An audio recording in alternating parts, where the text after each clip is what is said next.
Welcome to Fauji Days. We are happy today to have with us an educationist, Sana Durrani, from the lovely city of Dehradun. Welcome to the show, Sana. Thank you so much, Pankaj, for giving me the opportunity. Pleasure having you. Yeah. Sana, you have been extensively involved in implementing the military history seminar series at the Welham Boys School in Dehradun. Yeah. So, and you're now developing another new program called Value Education. Certainly, yeah. So let me begin by asking you, what exactly is the Military History Seminar initiative and how did you begin it and how is it progressing? Well, the Military History Seminar actually is the brainchild of the chairman of our school, Mr. Darshan Singh, Okay. Who started it in the year 2017. Okay. So we have had 6 successful editions. Okay. And this year we have the 7th edition coming on. All right.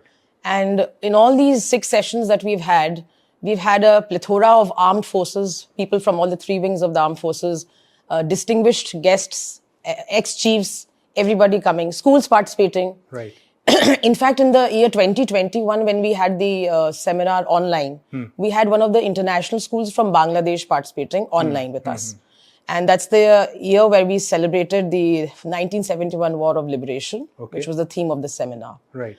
So the seminar, yes, has had an impact on at least the school education front, where the children of, especially the school level, really don't get the exposure and the opportunity to interact with people, such distinguished people with ranks. So I think Welham Boys has given them the perfect platform to engage in conversations with all these people. And the learning that they take home is something which is, I don't think so any other school is offering at the moment. So how many schools are involved in this program? We are the first school who's begun this. Okay. And on an average, every year we have approximately 30 to 35 schools participating. And these across the country. Across the country they come. Across the country, yeah. So they send the children physically to the seminar to attend? Yes, we have the children actually coming. We have a delegation on an average 10 to 12 kids.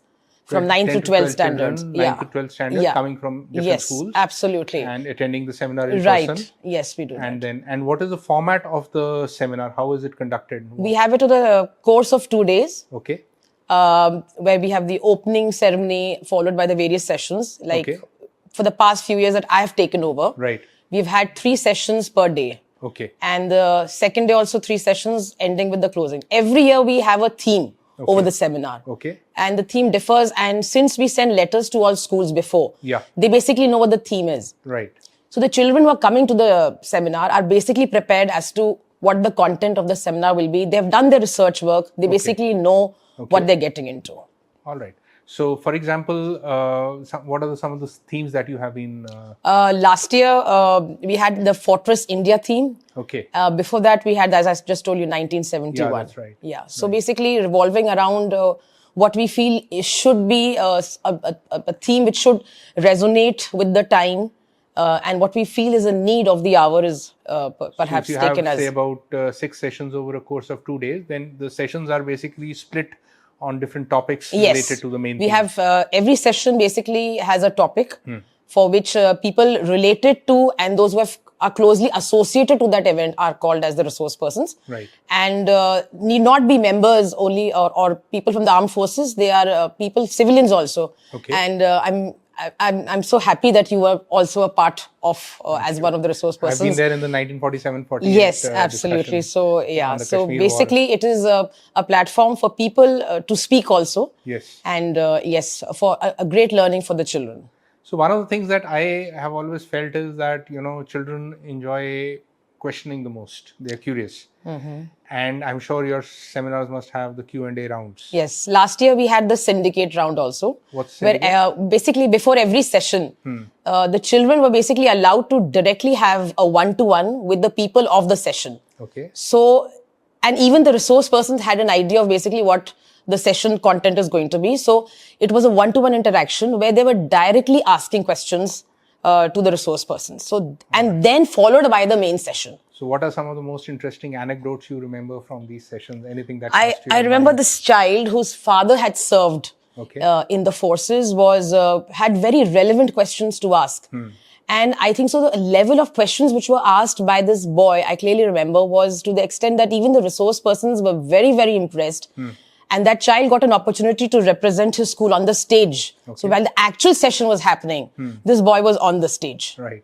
So I think so is a memory I take home, and I think that's one place where even the children who were sitting in the audience knew that if they come prepared, this is the opportunity that they get to be on the stage with the people who are the best. So is it fun for them, or is it a very serious thing No, for them? I think so.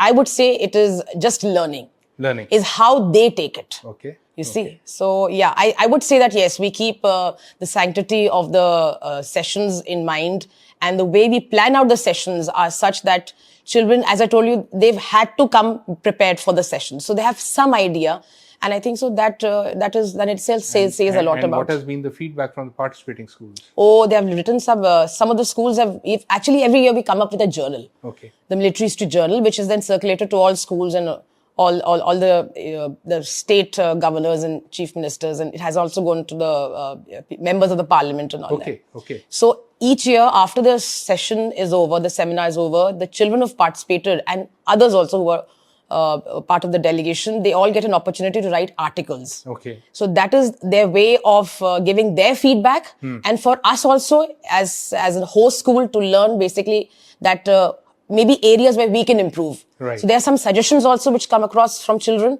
We try to incorporate that also. And then they get an opportunity to have their articles written in these books which are circulated all over. Okay. So I think so this way it works both the ways for us as well as them. And has the government taken any note of this unique initiative that you have? I think so, yes, to a certain extent it has. Okay. There are other schools who are showing interest in terms of having the seminar and a similar kind of an event across I believe you are schools now in the talking nation. to a school as far Yes. as the way Stagepur, Assam Yes, Valley, absolutely. to take the seminar there. Right. So perhaps I think so. This should actually encourage other schools also to hold such events, because I think so. Why restrict it to a certain region of the country? Right. I mean, why should only Welham Boys host an event in the north? We can have schools from the south, from the east. Yeah. You know, so across the nation, I think so. It'll be really great if we can have it. Yeah. More power to your initiative. Another new initiative that you are now getting into is value education. Yes, so absolutely. You have to first tell us what is value education. All right. What is different that you are not trying? Basically, to begin with, I would say that as a mother, when I sit with my child and I make him study, so there was a time when I came across his geography books and I would tell him, for example, if there's some statement written in his book saying that a one-horned rhinoceros is only found in Assam. Yeah. So for me to read that statement and for me to have him remember that statement, I have to Google and I have to show him what a one-horned rhinoceros is actually like and where it would be and which sanctuary and all this and that.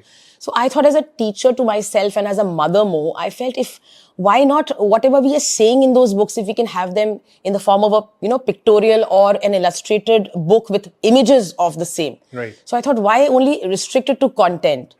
So that's where the idea of this value education program developed, where why not go beyond a little, beyond the sphere of the curriculums, yes, and why not give them an exposure into the real world? And value education basically is a program which consists of 12 books, where we have the Northeast Trilogy, we have the Southeast Trilogy covering the states of the South, we have the Trans-Himalayan Range, we have an exclusive book on Indian military history, and also the continental shelves, which are hugely ignored. Right. So basically, we are going to be preparing a set of 12 illustrated books.